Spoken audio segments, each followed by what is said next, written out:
Muy buenas tardes. El día de hoy nos encontramos aquí con mi compañero Sebastián Ramírez y su servidor Yankee Benítez. ¿Cómo te encuentras hoy, Sebastián?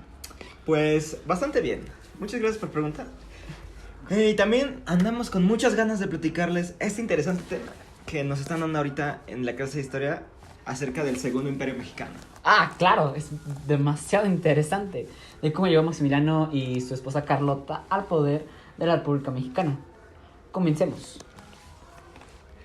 Maximiliano y Carlota llegaron al puerto de Veracruz a bordo de la famosa fragata Novara el 28 de mayo de 1864, casi un año después de la entrada de las tropas francesas en la capital mexicana, entre el júbilo y algarabía de los conservadores, pero no del pueblo jarocho, lo que originó que la emperatriz Carlota Amalia derramara lágrimas de frustración y de pena.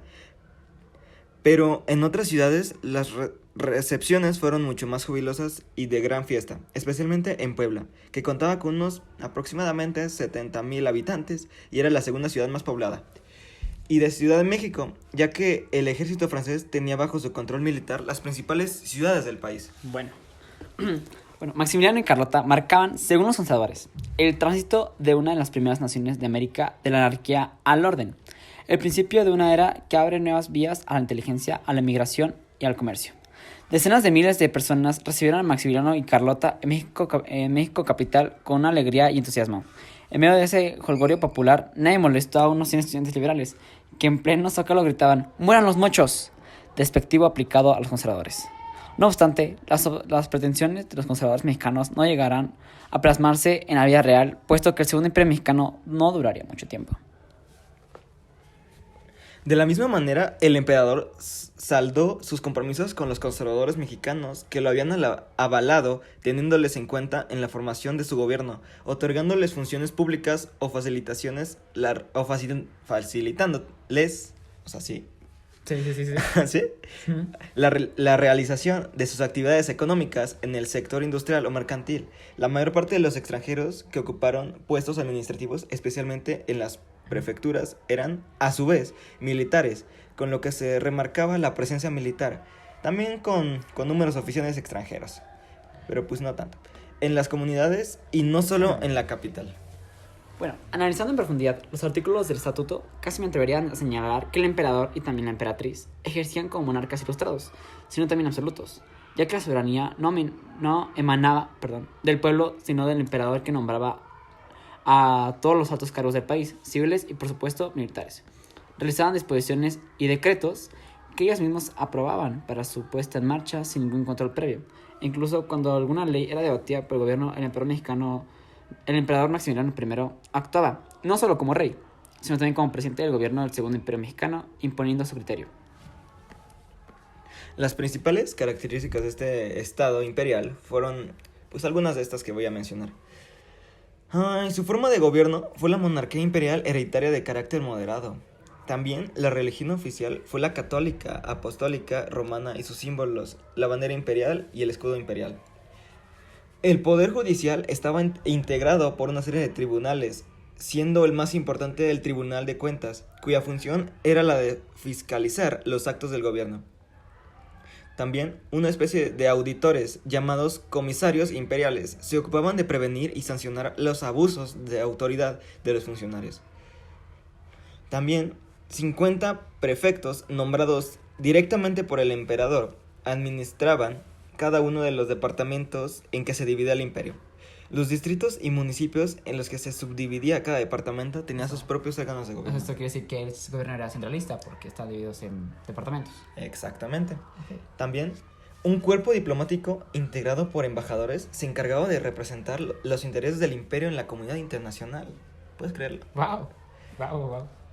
El Estatuto Provisional de 1865, que estaba inspirado en el liberalismo europeo del siglo XIX, regía legalmente el imperio. Este documento reconoció la libertad personal, la igualdad ante la ley, la seguridad personal, la inviolabilidad del domicilio, la libertad de culto, la libertad de prensa y la libertad del trabajo. O sea, apoya cualquier tipo de libertad, pues, de expresión. Exacto. O sea, ahorita en la actualidad estaría perfecto. Estaría muy bien. Bueno, aportaciones del gobierno Maximiliano y Carlota en el ámbito cultural. El Segundo Imperio Mexicano se organizó de una manera extraordinariamente detallada. como se puede apreciar al leer la legislación promulgada por Maximiliano de Habsburgo. No hubo espacios para la creatividad irresponsable o la ingenuidad, sino que, por el contrario, la racionalidad y la búsqueda de la eficiencia son una constante en los documentos normativos de la administración de los asuntos públicos. O sea, si ahorita estuviera Maximiliano de Habsburgo, como estábamos diciendo, por el gran presidente que tenemos ahorita, sería un muy buen... Sería un buen apoyo. Un muy buen país. Sí, también. Estaremos, creo que, mejor. Exactamente. Maximiliano aceptó gustosamente la invitación de ser el nuevo emperador de México. Rápidamente ganó confianza de muchos católicos. Sin embargo, él resultó ser totalmente distinto a lo previsto. Sus ideas se parecían más a la de un liberal, pues en principio él estaba de acuerdo con las leyes de reforma, que básicamente era una limitación del poder que la Iglesia tenía sobre la nación. Impulsaba la creación de mejores condiciones laborales para los trabajadores. Prohibieron el trabajo menores, por ejemplo. Maximiliano estaba a favor de que cada ciudadano creyera lo que quisiera, actitud que era contraria a la visión conservadora. Oye, fíjate que eso es como interesante, sí, ¿no? Porque sí. Pues ahorita es lo que vivimos, pero en su tiempo no funcionó. Exacto. Es bastante interesante, la Interesante verdad. y curioso. También, a veces también con lo que me acabas de decir, me pregunto si con Maximiliano la situación de México habría sido distinta. O sea, Cuéntanos. tras la guerra que se sostuvo con los conservadores, la situación de México no fue alentadora. Al país le siguieron varios conflictos bélicos, como la Revolución, la Guerra Cristera o los conflictos que precedieron a la creación del PRI. No digo que con Maximiliano este país habría sido una potencia mundial, pero me parece interesante pensar qué pasaría si nuestro jefe de Estado fuera un emperador. O sea, la verdad, las cosas cambiarían bastante. Pues tal parece que la democracia no ha sido la solución que México arrastra desde que se hizo un país independiente. En su efímero gobierno promulgó el Estatuto Provisional del Imperio Mexicano, probablemente elaborado por él mismo, y antecedente de la Constitución que regiría la monarquía constitucional en que se hubiera transformado el Imperio Mexicano de haber sobrevivido. El estatuto no llegó a entrar en vigor, aunque tuvo validez jurídica porque dio pie a una amplia e importante legislación de carácter liberal y social que garantizaba los derechos del hombre y del trabajador. Vaya. Bueno, conforme al compromiso que el archiduque había adquirido de colocar a la monarquía bajo leyes constitucionales, Maximiliano expidió el 10 de abril de 1865 dicho estatuto, que para algunos autores es el reflejo del proyecto de constitución que en el Palacio de Miramar había elaborado conjuntamente con los emigrados mexicanos. Sin embargo, para otros el proyecto de constitución en que trabajó en Trieste poco o nada tiene que ver con el estatuto.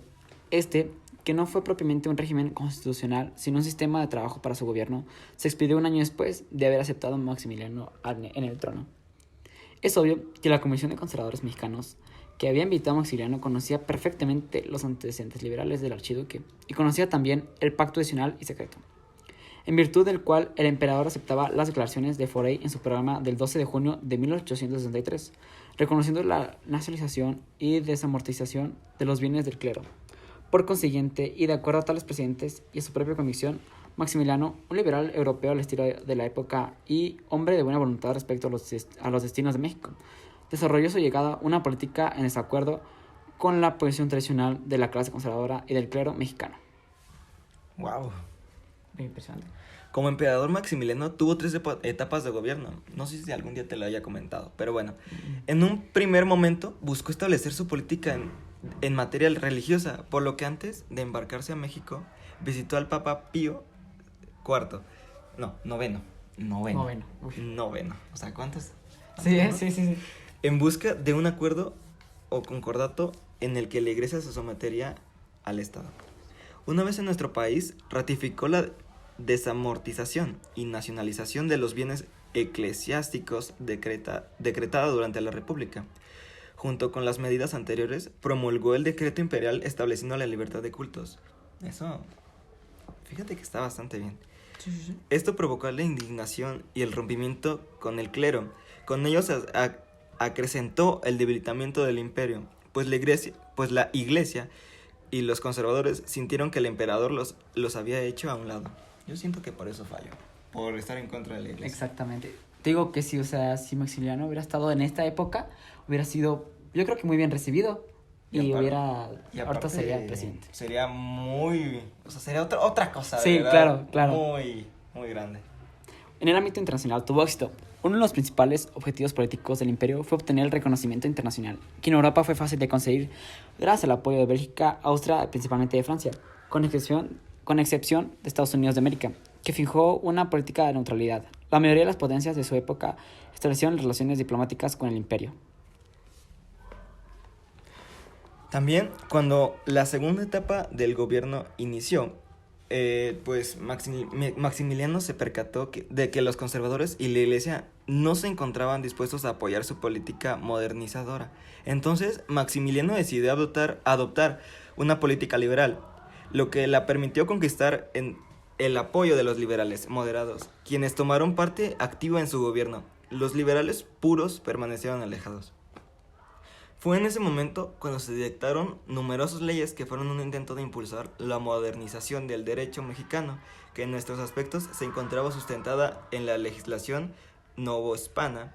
Fueron producidos el Código Civil y apoyado el Código de Comercio, elaborado por Teodosio Lares.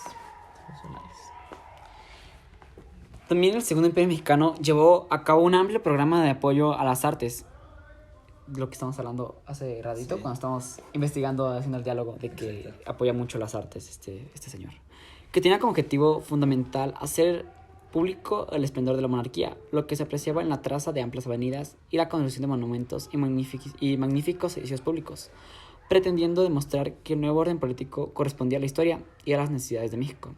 El triunfo de la República sobre el Segundo Imperio Mexicano afianzó la convicción de que el sistema político de gobierno que más convenía a México era la República Federal, y nunca más volvió a proponerse un cambio de sistema, resolviéndose también el constante conflicto entre liberales y conservadores.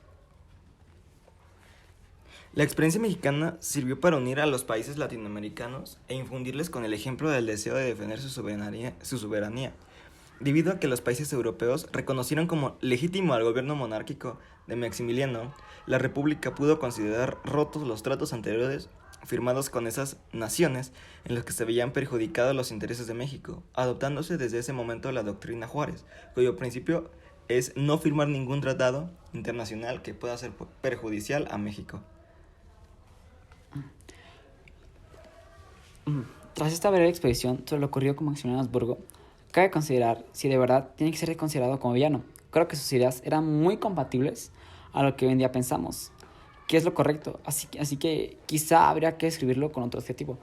Claro, o sea, en esos momentos yo creo que sí se veía como un villano, porque pues no apoyaban las ideas que Maximiliano tenía. O sea, era toda la gente contra él. Sí, Exacto. claro. Pero pues ahorita, o sea, lo que hemos estado diciendo todo este rato, Sí. de que una vez que la iglesia ya no está como tanto en el poder, pues yo siento que Maximiliano de verdad hubiera sido pues bastante bueno para el país. Yo creo que de los mejores presidentes de México se hubiera sido ahorita, o sea, aparte de lo que tuvimos con Porfirio Díaz, hubiera sido de los mejores, si hubiera tenido el apoyo del pueblo, porque si Claro. checas era traer una completa restauración a la República Mexicana. Pero también me deja con la duda de que si él hubiera, pues seguido en el imperio, en el trono, como le quieran decir, me cabe, no sé, me entra esta duda en la que si en la actualidad, pues él continuara, tendríamos presidencia, un imperio, ¿sabes? O sea, las cosas no hubieran cambiado, o sea, si se hubiera mantenido, lo hubieran dicho, no, pues hay que ir con un imperio. o sea, ¿cómo sería México como imperio, sabes? Tal vez yo creo que sería muy bueno, tendría muy buenas decisiones. No sé. O no sé, es complicado. Es complicado. muy difícil Sabiendo de explicar. el cambio de tiempos que era antes y pues ahora los recursos que hay, quién sabe si hubiera ayudado eso. Wow. Pues yo no tengo mucho nada que decir. Aquí la pregunta es, ¿en realidad se consideró un villano? O sea, fue un villano. ¿Fue realmente un villano? No lo sé. No sabría decírtelo. No sabe decirte. Pues bueno, hasta aquí. Pues vamos a dejar hasta aquí el día de hoy este Exacto. podcast, este pequeño capítulo que, pues, hablando sobre este tema, es bastante, nos faltó bastante, ¿eh? Sí, claro. Pero creo que se entendió bastante bien. Bastante bien. Espero que les hayamos explicado, pues, Exacto. pues lo que nosotros entendimos, vaya, para que ustedes también les interese El este tema. tema. Sí. Pues gracias por escuchar nuestro primer capítulo. Muchas gracias.